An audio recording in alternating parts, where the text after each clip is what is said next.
Cuando hablamos del mundo de los videojuegos actuales, siempre uno tendrá en la mente a las tres más grandes empresas de los últimos 20 años, Xbox, Nintendo y PlayStation. Y de esta última vaya que se ha hablado bastante. Con fracasos y éxitos casi por igual, Sony Interactive sí que tiene muchos temas de los cuales hablar hoy en día.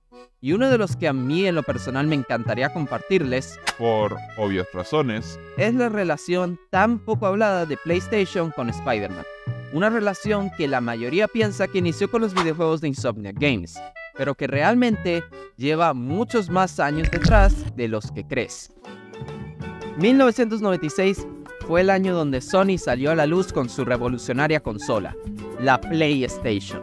En su momento muchos no se tomaban en serio el concepto de esta, que le hacía pensar a Sony una marca de televisores y productos domésticos que puede competir en un mundo dominado por su mayoría por Nintendo. Mucho. En su generación el PlayStation fue la consola más vendida, superando a la mismísima Nintendo 64. Gracias a juegos como Crash Bandicoot, Metal Gear, Spyro y demás, fue que en los primeros años la consola pudo despegar en ventas. Pero, ¿qué hay sobre el 2000? Bueno, pues para inicios del nuevo milenio, fue que tuvimos uno de los primeros juegos grandes del arácnido, Spider-Man del 2000, o mejor conocido como Spider-Man de Play 1. Pues este fue uno de los juegos mejor valorados en su momento de superhéroes para esa fecha. Recordemos de que sagas como Batman Arkham todavía no salían a ese entonces. Por lo tanto, este vendió bastante bien considerando que salió para una consola que ya estaba vieja y que pronto saldría la PlayStation 2.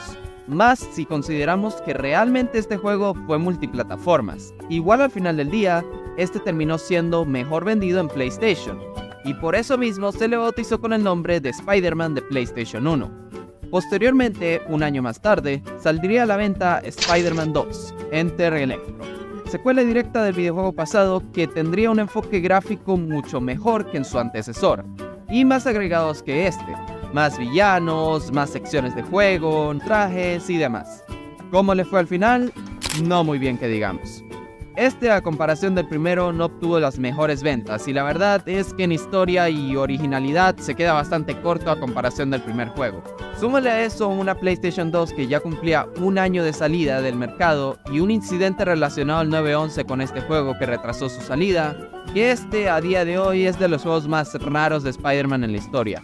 No solo por su producción, sino que también es muy raro de conseguir.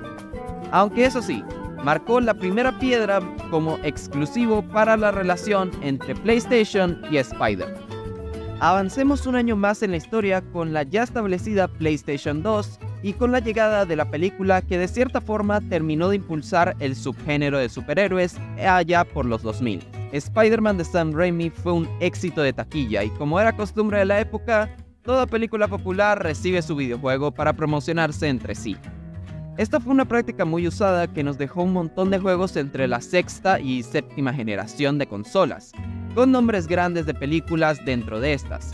Muchos de estos juegos eran mediocres, por no decir cosas más feas. Si no me creen, allá afuera hay un montón de videos analizando esta práctica. Los videojuegos de ese tiempo no eran tan respetados ni eran tan costosos a día de hoy, por lo que era de esperar que cosas como estas pasaran. Sin embargo, y de todos modos, hubo juegos buenos con esta práctica, y uno que estaba entre los ejemplos de que estos juegos podrían ser buenos era Spider-Man. Primero está Spider-Man The Movie Game, que de cierta forma fue una secuela espiritual de los primeros dos juegos de la PlayStation 1.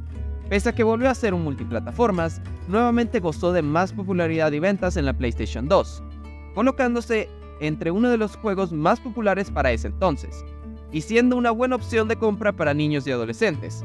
Claro, las ventas del juego no eran equiparables a un Metal Gear, God of War o el GTA San Andreas, pero es de admirar que logró esta cantidad de unidades.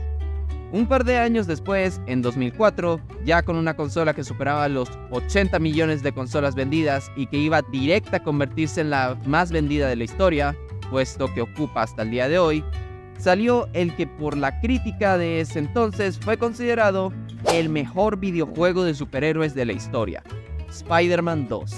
Basado en la película del mismo año, este fue una revolución en muchos aspectos. Mundo abierto, balanceo del personaje, combate, villanos, todo. Todo lo que se ha visto en posteriores juegos de Spider-Man que involucre estas características salieron de cierta forma de aquí.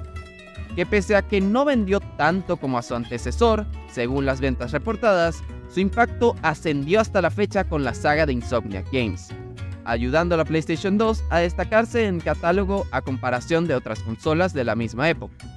Por último, pero no menos importante, Ultimate Spider-Man volvió a repetir la fórmula de Spider-Man 2, agregando cosas como el que ahora podrías controlar a Spider-Man de traje negro, a Venom, y una narrativa que en su momento estaba conectada con los cómics.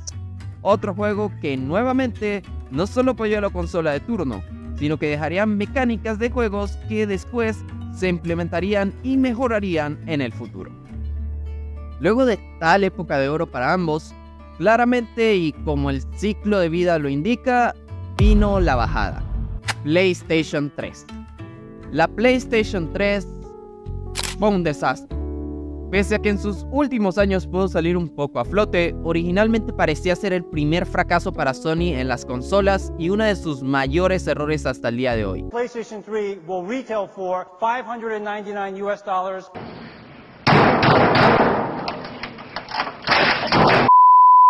Aunque bueno, considerando de que Sony está por sacar la PlayStation 5 Pro, parece que de esta época no aprendieron nada.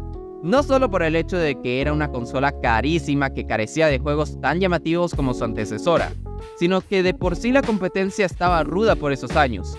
Xbox estando en su prime con la Xbox 360, no por nada es la mejor consola de su generación, y Nintendo remontando con la innovación y diversión que el Wii le daba a las masas. Por otra parte, Spider-Man seguía en un muy buen momento. La fiebre arácnida invadía en todas partes con el estreno de Spider-Man 3.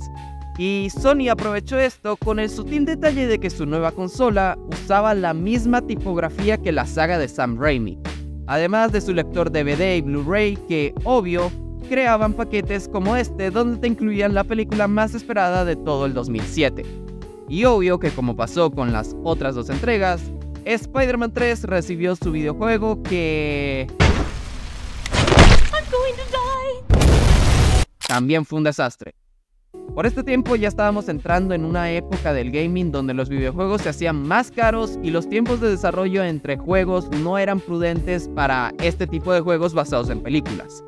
Por lo que, aunque el videojuego de Spider-Man 3 tiene mucha ambición en ciertas partes, y así como la película es una fábrica de memes y momentos graciosos e involuntarios, al final del día es un juego bastante mediocre, por no decir otra cosa. Aunque no se me equivoquen, pues aunque no me crean, la PlayStation 3 tuvo lo que para mí fue la época más experimental y variada de Spider-Man en videojuegos, trayendo cosas excelentes y otras que sí no tanto, pero que igual fueron fundamentales para el futuro del personaje. En un futuro me encantaría hablar muchísimo más sobre esta época del personaje y de varios de estos juegos que me imagino marcó la infancia de muchos. Así que hagamos un trato. Si este video llega a los 5000 likes, dedicaré un video entero hablando de uno de estos juegos. ¿Cuál de todos? Se preguntarán. Bueno, vayan comentándolo en los comentarios y suscríbanse al canal para estar pendientes de la próxima encuesta de comunidad. Una vez dejado eso en la mesa, continúo con el video. Ya dije que Spider-Man 3 no fue ni de cerca de los mejores videojuegos del arácnido, pero lo que se vino después sí que fue grande. Web of Shadows tiene muchos de los errores de Spider-Man 3. Gráficos acartonados, historia que se desvía en varios momentos y...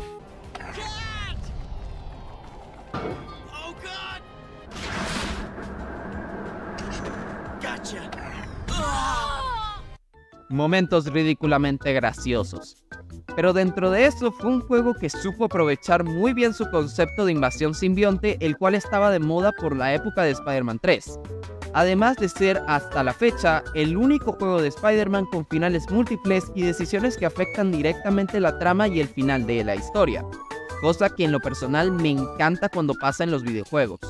No olvidemos también que gracias a lo que planteó este juego en combate con el simbionte, es que tenemos algo tan bueno como el uso del simbionte en Marvel's Spider-Man 2 en una definición 4K y con controles excelentes de la PlayStation 5. Posteriormente tuvimos otro juego grande de Spider-Man, este siendo Friend or Foe, ok no, saltémonos esa cosa, ok. Shattered Dimension fue otro de esos juegos súper bien recibidos del arácnido, El Spider-Verse en ese momento no era el concepto nuevo o el concepto sobreexplotado que vemos hoy en día, sino que era un concepto nuevo y que ni siquiera había debutado en los cómics, siendo la única base y la principal ese infame capítulo final de la serie de los 90s. Pese a tener errores en su historia y ser repetitivo en ciertas partes, además de que en la época no contó con tantos halagos fuera del fandom de Spider-Man, sobre todo porque estaba compitiendo con una pequeña saga superheroica sin relevancia conocida como Batman Arkham Asylum. De todas en todas, gracias a este juego, les guste o no, tenemos el Spider-Verse en los cómics, las películas animadas de Sony, No Way Home, y tal parece que más productos multiversales que se vienen del arácnido. Sí, lamentablemente eso parece que incluye a Spider-Man 4 para nuestra desgracia, pero esa es otra historia. Una vez que ese juego saliera, pasamos a Edge of Time. Podemos decir que sin contar a Spider-Man 3 ni a los dos siguientes es la oveja negra de los juegos de Binox de Spider-Man. Pues pese a tener gráficos excelentes y una historia mucho más interesante y mejor desarrollada entre comillas, se volvió extremadamente repetitivo en gameplay y súper aburrido en muchas partes. Eso sí, dejando también su dosis de calidad en la mitología arácnida. Está en peligro. Estoy tratando de concentrarme en lo importante. Lo importante es no quedarse parado viendo cómo alguien sufre o muere porque no hiciste nada. Si no entiendes eso, no entiendes nada sobre ser el Hombre Araña. Una vez culminamos esa etapa de juegos originales, las adaptaciones de películas volverían con The Amazing Spider-Man. Esperen, ¿recuerdan que hace unos segundos dije adaptación de película, no? Bueno, para este juego en específico, olviden eso. Pues a diferencia de lo tradicional, que era agarrar la trama de la película y ponerle diferentes elementos originales para extender la vida del juego, este juego era una secuela de la película. Aunque eso de cierta forma fue contraproducente, porque ya saben, spoilers para una película que recién salía en el año del 2012. Quitando eso de lado, el juego es bastante bueno. Expande el universo de The Amazing Spider-Man, a su manera porque este juego no es canon. Agregó cosas como el daño al traje de Spider-Man que nuevamente volvieron a ser importantes en entregas posteriores y una historia interesante. También, este fue el primer videojuego de Spider-Man en contar con DLCs donde, hey, puedes controlar a Stan Lee. Gran detalle para el 2012, que por cierto, era el aniversario número 50 del personaje. Todos estos juegos nuevamente fueron multiplataformas, pero ¿dónde fue que tuvieron mejores ventas? Pues claro que en la PlayStation, en la Xbox 360. Sí, a esto es lo que me refería con que fue la época del declive de la relación entre PlayStation y Spider-Man. Al ser esta la consola que la mayoría del público gamer prefería en términos de comodidad y calidad de exclusivos y gráficos, descartando el Wii por su falta de potencia y por irse a lo casual, lo que más se veía en las tiendas una vez salían estos juegos eran las portadas del 360. Y parecía que las cosas seguirían así en la siguiente generación, de no ser por ciertos factores. Número 1, la Xbox One. Television, TV, television. Television, television, television, TV. Número 2, el videojuego de The Amazing Spider-Man. There are a lot of bad guys in there. Better keep a low profile. Tremenda mierda. Y número 3, el despertar de PlayStation. Después de sus errores en la séptima generación, Sony se puso a las pilas, no en sus mandos, y empezaron a hacer publicidad gigantesca con exclusivos, nuevos juegos y promociones a la PlayStation 4, sacando ventaja de la pobre situación que se encontraba Nintendo y Xbox. Esto es un inicio que tiene poco o nada que ver con Spider-Man en primer lugar, pero esperen, que tras ganar la octava generación sin siquiera haberla empezado, una propuesta tocó su puerta. Insomniac Games, desarrolladores de Ratchet & Clank y otros videojuegos, habían ganado la licencia de Spider-Man para crear un videojuego de este. Y Sony, al ya tener experiencia con Spider-Man en casi todas sus consolas pasadas y ser su mina de oro en el cine, no se les hizo difícil aceptar la propuesta. Fue así que en el año del 2018, con una consola exitosa que necesitaba otro juego grande aparte de God of War 2018, fue que salió Marvel's Spider-Man exclusivamente para la PlayStation 4, el cual recogió lo mejor de todos los juegos del arácnido, juntándolos con otras mecánicas e inspiraciones de la mejor saga de videojuegos de superhéroes para crear un gameplay e historia simplemente sorprendentes. Súmale a esto un hype incontrolable por los superhéroes en general, ya que ese mismo año saldría Infinity War, y una excelente campaña de marketing con ediciones especiales, comerciales, mercancía y eventos, que el juego fue de los más rápidos en venderse en la historia de PlayStation, posicionándose en el puesto 8 de juegos mejor vendidos en la consola, que créanme que para la cantidad y calidad que tuvo la PlayStation 4, ese número es más que excelente. A partir de aquí, el resto es historia. Spider-Man ya es un símbolo exclusivo de PlayStation, quitando las ediciones de PC, claro, y su segunda entrega ayudó mucho a impulsar la PlayStation 5 en ventas, siendo hasta la fecha el tercer juego de la consola con mejores ventas. Aunque considerando que el puesto 1 de esta indiscutiblemente va a ser para GTA 6, igual como que hay que prepararse para verlo bajar bastante. De todas formas, esperamos mucho para el futuro de la saga y esta relación entre PlayStation y Spidey, y sobre todo, que pronto descubramos los secretos cancelados y ocultos de estos juegos. Pero eso lo verán próximamente, a menos de que sean como Xbox y rechacen esta propuesta. Agradezco a todos aquellos que se suscribieron a la nueva cuenta de TikTok. Recuerden que estaré subiendo videos ahí de lunes a viernes entre las 7 y 9 de la noche. Recuerden también que si quieren ver actualizaciones de videos y dinámicas únicas, pueden seguirme en Instagram. Sin nada más que decir, un saludo a todos y este ha sido Spider-Alex. Y esperando verte cuando sea la hora de hacer redes. Bye.